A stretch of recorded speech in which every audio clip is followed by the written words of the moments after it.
오늘의 주요 뉴스입니다. 생태 등급과 관할구역 문제로 투닥였던 고군산 케이블카 사업이 속도를 낼 것으로 보입니다. 지난해 생태 등급이 추정되고 새만금청과 분리된 관할구역으로 발생한 업무 혼선도 최근 군산시가 주도해 추진하는 것으로 결정됐습니다. 일산시가 국가정원 지정을 위해 추진하고 있는 용안 생태습지 조성 방안이 제시됐습니다.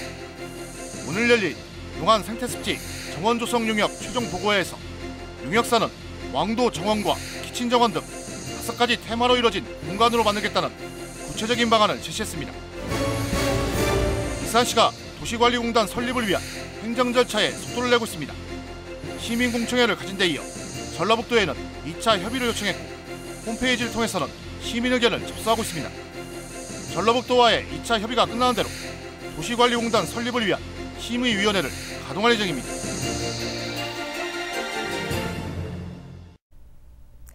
시청자 여러분 안녕하십니까? 7월 30일 금요일 KCN 종합뉴스입니다. 국내 코로나19 신규 확진자가 24일째 4자릿수를 기록했습니다. 중앙방역대책본부에 따르면 오늘 오전 0시 기준 지역 발생 1,662명, 해외 유입 48명 등 모두 1,710명의 신규 확진자가 발생했습니다. 국내 누적 확진자는 196만 6,806명입니다. 사망자는 4명이 늘어 2,089명입니다. 하루 새 도내 코로나19 신규 확진자가 19명 발생했습니다. 전라북도에 따르면 오늘 오전 10시 기준 익산 4명을 비롯해 군산 3명, 전주 5명 등입니다. 군산은 도내 확진자 접촉으로 감염됐고 익산은 확진자들의 정확한 이동 동선을 파악하고 있습니다. 도내 누적 확진자는 2,753명으로 늘었고 감염 재생산 지수는 어제 기준 1.10을 기록했습니다. 코로나19와 관련해 산발적 감염이 확산되면서 생활치료센터가 운영됩니다. 전라북도 방역당국에 따르면 도내 치료병상 380여 개 가운데 남은 병상은 100여 개에 불과합니다. 이에 따라 남원에 있는 인재개발원을 생활치료센터로 운영하기로 했습니다. 방역당국은 외국인 일상 모임과 가족 간 만남 등 산발적 감염이 이어지고 있다며 이같이 결정했다고 밝혔습니다. 코로나19가 확산되고 있는 가운데 도내에서 방역지침 위반 사례가 잇따라 적발되고 있습니다. 전라북도 방역당국은 지난해부터 최근까지 코로나19 방역수칙 위반과 관련해 187건에 대해 과태료를 부과했다고 밝혔습니다. 이 가운데 5인 이상 사적 모임 금지 위반이 109건으로 60% 가까이 차지했습니다. 또 영업시간 제한 위반 38건, 출입자 명부 관리 소홀 32건, 거리두기 위반 6건 등입니다. 고군산 케이블카 사업이 생태 등급과 관할구역 문제로 2년째 속도를 내지 못하고 있습니다. 하지만 지난해 생태 등급이 조정되고 이원화된 관할구역도 최근 군산시 주도 추진으로 결정되면서 사업 진행이 빨라질 것으로 전망됩니다. 모영숙 기자입니다. 군산 새만금 인근의 신시도. 이곳에서 무녀도까지 975억 원을 들여 4.9km의 해상 케이블카가 설치됩니다. 그러나 군산시와 새만금 개발공사, 새만금청이 업무 협약을 체결한 지 2년이 지났지만 좀처럼 속도를 내지 못하고 있습니다. 케이블카가 설치되는 부지가 생태 등급 논란에 1년이 늦어지고 관할구역마저 나눠지다 보니 행정 절차가 매끄럽지 못했기 때문입니다. 케이블카가 지나는 부지는 새만금청이 관리하는 새만금 권역과 그 외 지역은 군산시 관할로 나눠져 있습니다. 이 때문에 사업 시행자 지정부터 토지 매입, 행정 절차 등 모든 업무에 대해 두 기관이 일일이 협의 과정을 거쳐 결정해야 하는 상황.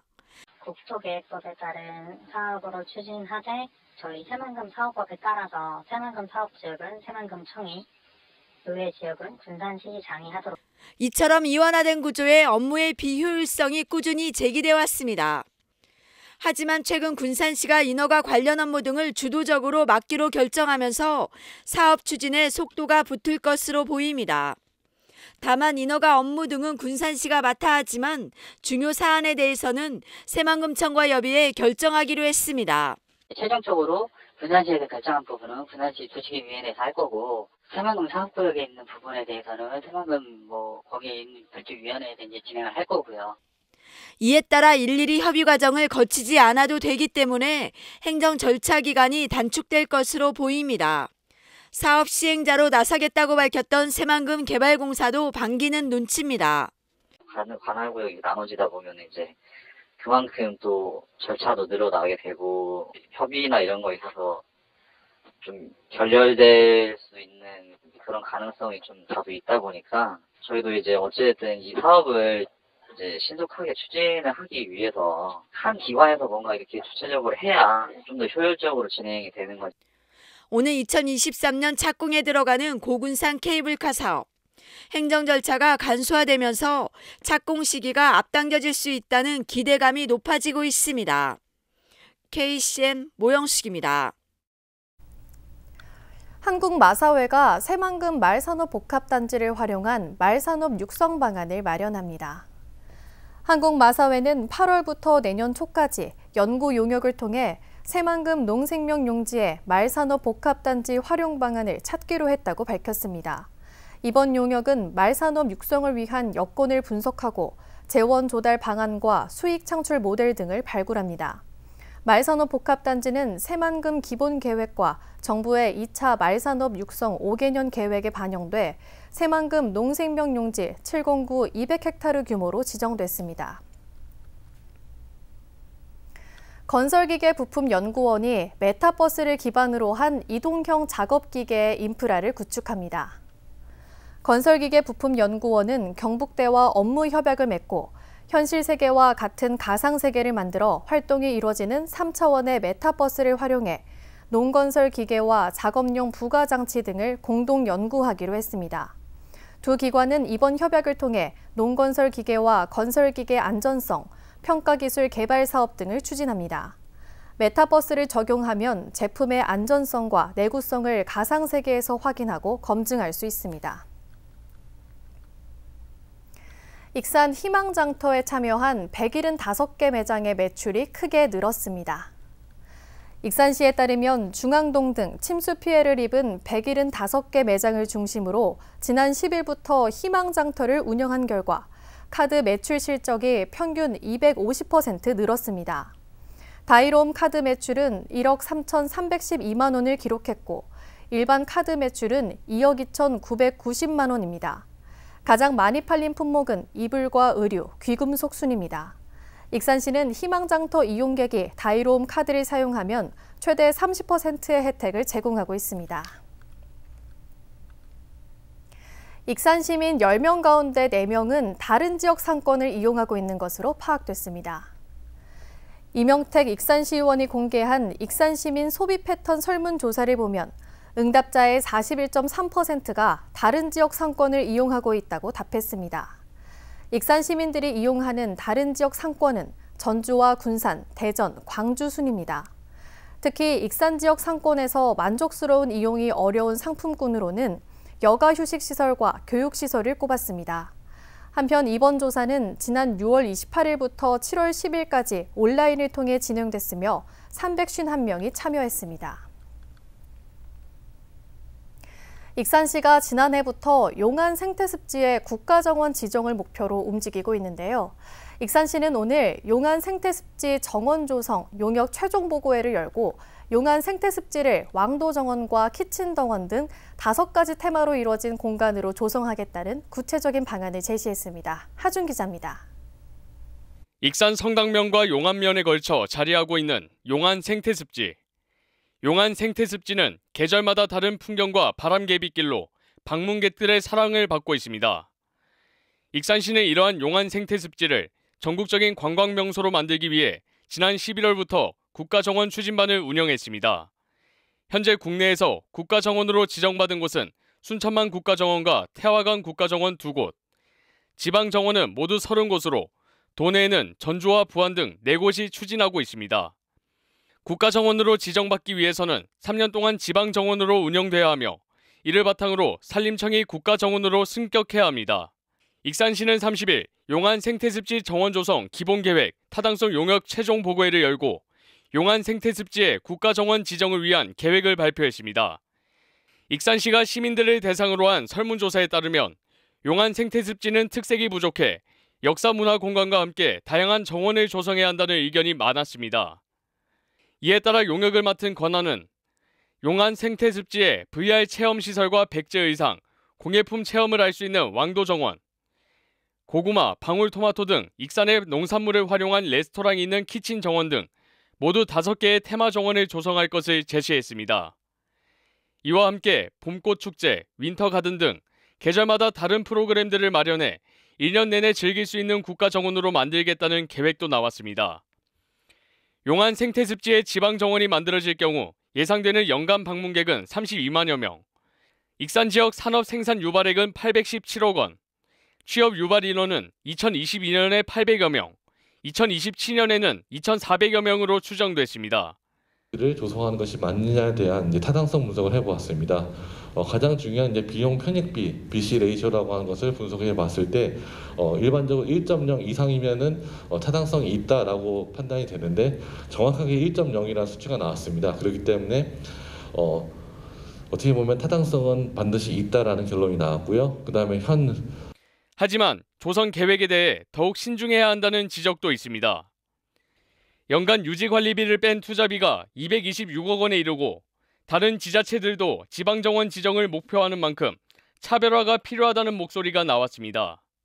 자연 상태 그대로 놓고 활용하는 방안부터 시작을 해서 한 단계 한 단계 이렇게 만들어 나갔으면 좋겠다 하는 생각을 해봅니다.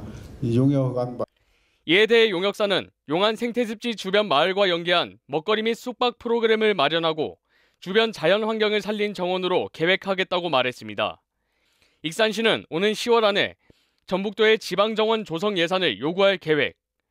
익산시의 용안 생태습지 지방정원 지정이 주목됩니다. KCN 하준입니다. 도내 취업자 가운데 60대 이상이 27%를 차지하고 있는 것으로 조사됐습니다. 통계청에 따르면 지난해부터 지난 3월까지 도내 취업자 92만여 명 가운데 60세 이상은 25만여 명입니다. 고령 노동자 대부분은 열악한 노동 조건에서 일하고 있는 것으로 나타났습니다. 한편 우리나라는 OECD 가입국 가운데 노인 빈곤율은 1위입니다. 코로나19 4차 대유행의 영향으로 도내 기업 경기가 차갑게 식고 있습니다. 한국은행 전북본부에 따르면 도내 제조업체를 대상으로 조사한 결과 이달 제조업 업황 기업 경기 실사 지수는 86까지 떨어졌습니다. 전달보다 4포인트가 하락한 겁니다. 기업들은 매출과 채산성이 더욱 나빠졌다고 응답했습니다. 특히 코로나19 사태가 장기화될 것으로 보고 8월 업황 전망도 부정적으로 내다봤습니다. 이번 조사는 지난 12일부터 열흘간 도내 404개 기업을 대상으로 이루어졌습니다. 랍코리아가 새만금 태양광 발전 사업에 전용 케이블을 공급합니다. 랍코리아는 새만금 100메가와트급 육상 태양광 1구역에 전용 케이블 150만 미터를 공급하기로 하고 30만 미터에 대해 공급을 끝냈습니다. 랍코리아는 1구역 이외에도 수상 태양광에 맞는 전용 케이블 공급을 준비하고 있습니다. 태양광 전용 케이블은 내후성과 자외선, 오존 저항성, 염해 방지 등을 갖춘 것으로 알려졌습니다. 익산시가 도시관리공단 설립을 위한 행정 절차에 속도를 내고 있습니다. 시민공청회를 가진 이후 전라북도에는 2차 협의를 요청했고 홈페이지를 통해서는 시민 의견을 접수하고 있습니다. 전라북도와의 2차 협의가 끝나는 대로 도시관리공단 설립을 위한 심의위원회가 가동될 예정입니다. 최정호 기자입니다. 익산시 도시관리공단 설립을 위한 행정 절차가 본격적으로 진행되고 있습니다. 익산시는 시민공청회를 마친 이후 최근 전라북도에 2차 협의 진행을 공식 요청했습니다. 익산시는 다음 달 중에 전라북도 2차 협의를 마치면 도시관리공단 설립 심의위원회를 구성할 계획입니다. 회계 등 분야별 전문가가 참여하는 설립 심의위원회를 거치게 되면 익산시는 오는 10월쯤 도시관리공단 설립 조례안을 익산시의회에 상정할 것으로 보입니다. 우선 그 전라북도의 2차 협의가 끝나면 어떤 설립심의위원회를 저희들이 개최를 해서 전문가들을 통해서 실제 도시관리공단이 만들어져야 되는지에 대한 정확한 판단을 하게 됩니다. 앞서 지방공기업 평가원의 타당성 용역에서 경제성이 입증된 사업장은 모두 8곳. 군민생활관과 서북권 다목적 체육관, 배산 실내체육관, 익산 문화체육센터, 현수막 게시대 등입니다. 연간 1억 5천여만 원의 지방재정 절감 효과를 거둘 것으로 분석됐습니다. 특히 도시관리공단을 통해 전문적으로 관리가 이루어진다면 서비스 향상 등이 기대됩니다. 현재 익산시는 시청 홈페이지 게시판을 통해 도시관리공단 설립 추진 과정을 알리고 시민들의 의견을 수렴하고 있습니다. 도시관리공단이라는 매체가 생기면 시설 관리에 더 효율적으로 될 거라고 생각하고 지금 현재 그 전주에서도 시설관리공단이 생겨서 더 효율적으로 지금 운영이 된다고 들어서 기대가 됩니다. 경제성이 입증된 8개의 사업장을 중심으로 설립이 추진되는 익산시 도시관리공단. 예산 절감과 서비스 향상 등을 위한 전담 관리 조직을 만들기 위한 행정 절차가 속도를 내고 있습니다. KCN 뉴스 최정호입니다. 전북도는 취약계층의 생계 안정을 위해 일자리를 제공합니다. 전북도는 하반기 공공일자리 사업으로 80억 원을 들여 3,000명에게 일자리를 제공한다고 밝혔습니다.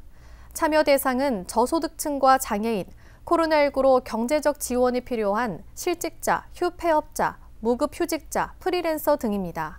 근무 기간은 오는 9월부터 3개월간입니다. 광신 종합건설이 수해를 겪은 익산 중앙동 상인들을 돕기 위해 성금 1억 원을 전달했습니다. 이경로 광신 종합건설 대표는 코로나19로 어려운 지역의 소외 계층들이 위기를 극복했으면 바란다는 마음으로 성금을 전한다고 밝혔습니다. 한편 광신 종합건설은 건축과 토목 사업을 펼치는 광주 소재 기업입니다. 익산 지역 자동차 산업에 종사하는 노동자에게 복지 포인트가 지급됩니다.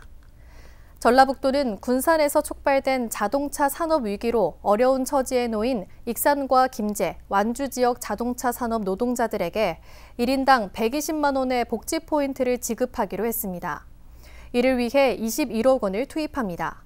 오는 9월부터 시군별로 각각 600명씩 모두 1,800명에게 분기별 30만 원을 지역사랑 카드로 지급하게 됩니다. 이어서 전북권 뉴스입니다.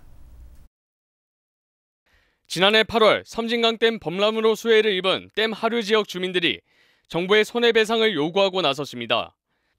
순창군 등 7개 시군은 섬진강댐 하류 지역 주민 소요사항 대책 요구서를 환경부에 제출했습니다. 요구서를 통해 섬진강댐 대방류로 사망 8명, 이재민 4,362명, 주택 2,940가구 침수, 4천억 원의 피해를 입었다며 손해배상을 요구했습니다. 또 자체 조사 결과 섬진강댐 지사는 61차례 기상특보가 발령되는 동안 댐 수량관리 매뉴얼을 지키지 않았다며 재발 방지책 마련도 요구했습니다. 전북 지역에 대한 국가안전대진단이 다음 달 23일부터 진행됩니다. 전라북도에 따르면 지역안전대진단 추진단이 구성되면서 다음 달 23일부터 9월 17일까지 사고 발생 우려시설 등을 중심으로 안전진단이 실시됩니다. 도내에서 안전사고가 우려되는 시설은 1,496곳으로 집계됐습니다. 현장 점검에서 경미한 사항은 바로 시정 조치하고 보수 보강이 필요한 시설은 예산 확보 후 개선하게 됩니다. 술집에서 옷을 벗고 소변을 보는 등 난동을 부리다가 현장에 출동한 경찰관까지 폭행한 50대 남성이 경찰에 붙잡혔습니다.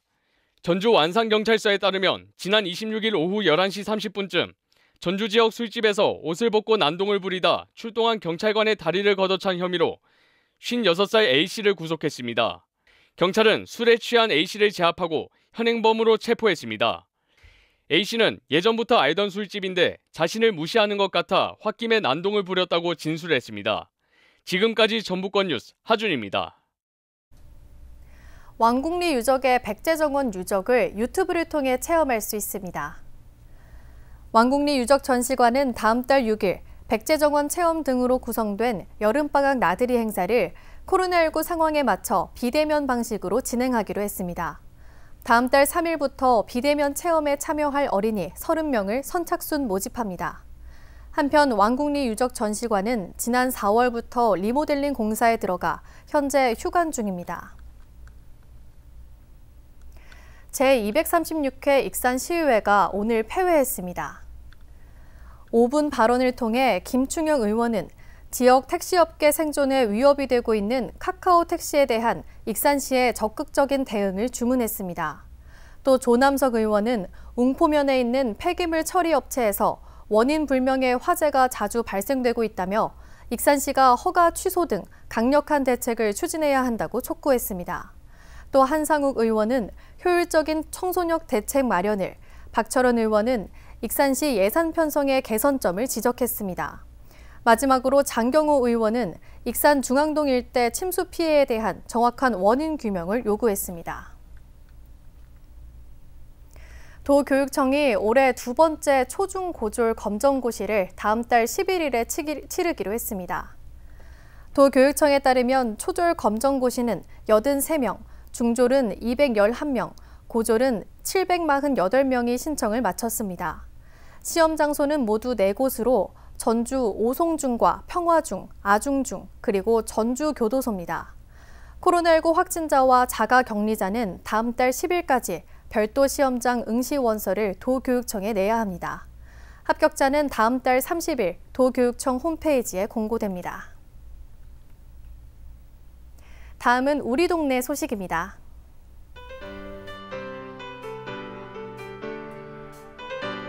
익산 신동통장협의회가 무더위에 지친 시민들에게 얼음 생수 나눔 행사를 진행합니다.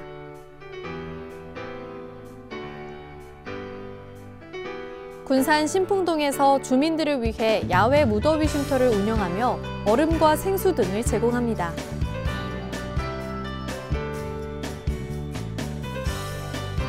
군산 수성동 천사누리 지역사회보장협의체가 행복 나눔대회를 열고 소외계층 아동 80여 명에게 탕수육과 김밥 등을 전달하는 나눔 봉사를 펼쳤습니다.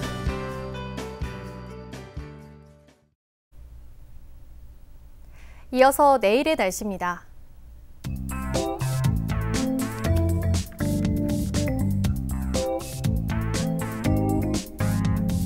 내일 우리 지역은 폭염특보가 유지된 가운데 오전에는 비가 내리는 곳이 있겠습니다.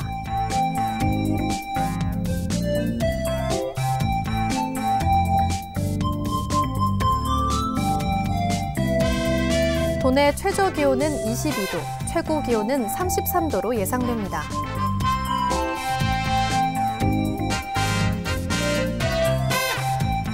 군산은 26도에서 31도의 기온 분포를 보이겠습니다.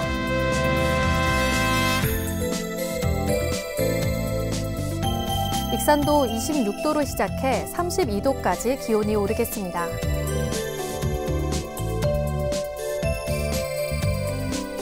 바다의 물결은 서해남부 모든 바다에서 0.5에서 1.5m로 일겠습니다. 날씨였습니다.